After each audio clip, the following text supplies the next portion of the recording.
МАГАТЕ, ймовірно, фінансувала ядерні дослідження Росії в окупованому Криму. Це випливає з розслідування медіапроєкту «Радіо Вільна Європа. Радіо Свобода», журналісти якого отримали, як стверджують, внутрішні документи агенції. Вони зазначають, що принаймні 2 дослідницькі контракти МАГАТЕ з російськими державними науковими установами, які передбачали польові роботи в Криму, підписували у проміжку з 2016 до 2019 року.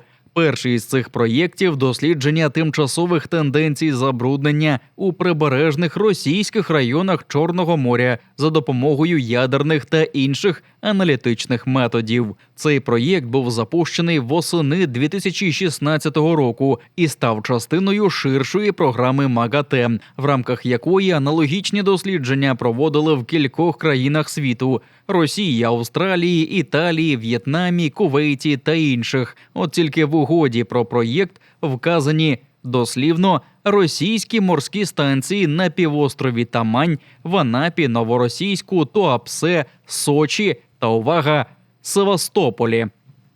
Розглянуті дії підпадають під мандат МАГАТЕ сприяти обміну науковою та технічною інформацією про мирне використання атомної енергії. І ми мали винятково технічний характер, не являючи собою зміни позиції агентства за статусом Криму. Те саме стосується звітів контрагентів щодо таких дослідницьких угод. Думки контрагентів, виражені в їхніх звітах, є їх власними та не відображають позиції МАГАТЕ або його держав-членів.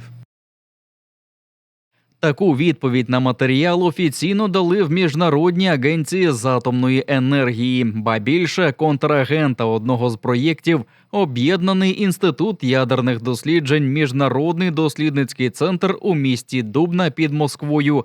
Там назвали не російською організацією, а міжнародною міжурядовою науково-дослідною організацією, що просто розташована в Росії. У заявці описано і передбачуваний бюджет проєкту на 3 роки – 165 тисяч євро, включаючи 120 тисяч євро на обладнання. Інститут просив у МАГАТЕ грант у розмірі 15 тисяч євро. Решту планував покрити з власних коштів. Провідним науковцем проєкту стала співробітниця лабораторії нейтронної фізики цього інституту Марина Фронтасьєва. У 2014-15 роках вона публікувала 3 статті на основі аналізу проб, узятих біля узбережжя Криму. Вони були виконані спільно з вченими Окупаційного інституту південних морів в Ак'ярі. Причому у статтях 2014 року він вказаний як український, а 15-го – уже як російський. Серед помічників 2 колишніх співробітників Інституту південних морів Національної академії наук України – Олександра Кравцова та Павло Нехорошков. Обидва співавтори навчалися у філії Московського державного університету в Ак'ярі ще до окупації. Ще один учений, з яким Фронтасьєва співпрацювала в Криму, співробітниця Окупаційного інституту біології південних морів Наталія Мільчакова. Мільчакова не тільки залишилася працювати в інституті після російської окупації Криму, а й стала співголовою відділення пропагандистського руху «Народний фронт», створеного за особистою ініціативою ватажка росіян Владимира Путіна. Пожалуйста, Наталья Афанасьевна Мильчакова, да?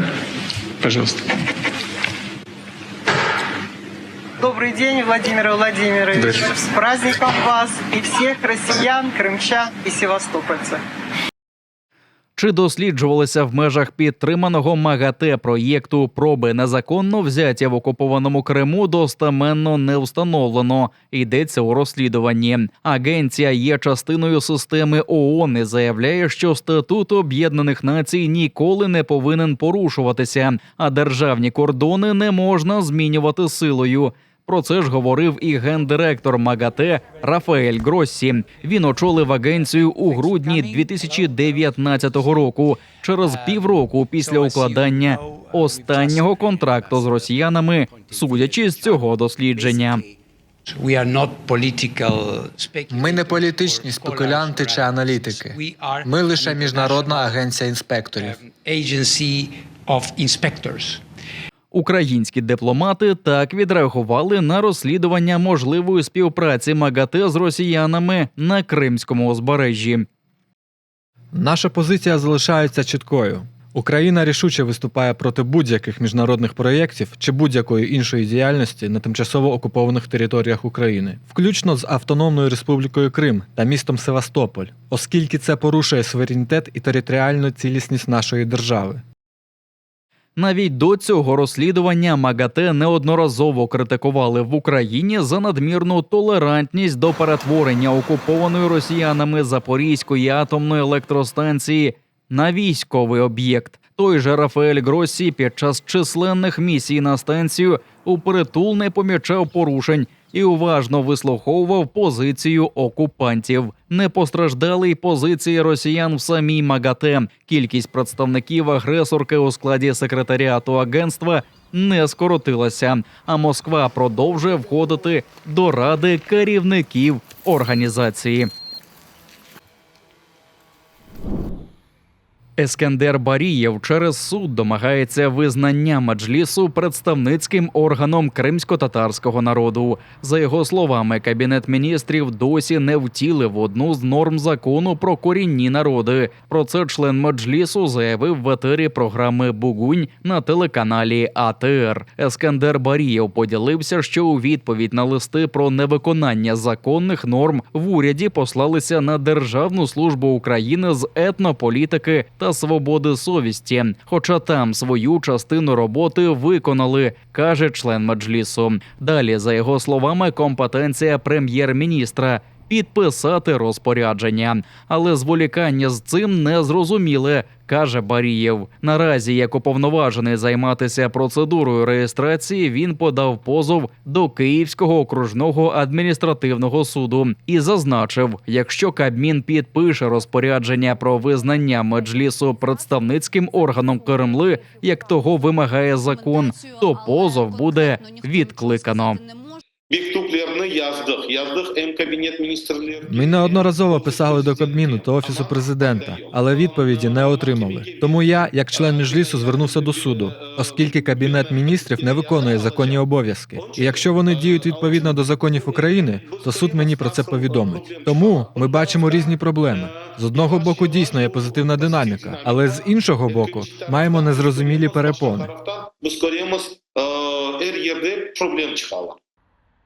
Відповідно до закону України про корінні народи, кожен корінний народ має право на представницький орган, що створюється корінними народами і відповідно до Конституції та законів України наділяється правом представляти народи та приймати рішення від їх імені. 5 червня минулого року Меджліс подав пакет документів у відповідні органи щодо встановлення його правового статусу як представницького органу кримсько-татарського народу. З жовтня того ж року документи знаходяться на погодженні в Кабінеті міністрів, проте жодних змін наразі не відбулося. Точні, потужні, ребостійкі та вкрай необхідні кримським штурмовикам. Це про ударні дрони Heavy Shot від українського виробника Гурзуф Дефенс, на які чекають оператори 48-го окремого штурмового батальйону імені Номана Челібіджихана. Бійці стримують російську навалу на Донеччині, а Heavy Shot, за їх словами, допоможуть тримати оборону та контратакувати, скидаючи на ворожі голови потужні вітання, вибиваючи російську піхоту, техніку, склади і командні пункти. В залежності від комплектації такі дрони несуть до 8 мін, а це до 40 кілограмів навантаження, долаючи до 20 кілометрів. При цьому Heavy Shot оснащений якісною 2К-камерою та 30-кратним зумом. Стійкий до РЕП та автоматично повертається на базу. Долучитися до збору можна донатом на банку Моно за QR-кодом на вашому екрані та за іншими досяжними реквізитами PayPal і картки Моно. Мета амбітна – 2 мільйони 830 тисяч гривень, але разом нам це по силах. Кожна гривня – важливий внесок у підсилення 48-го окремого штурмового батальйону імені Номана Челебіджихана, а також інвестиція у визволення Криму.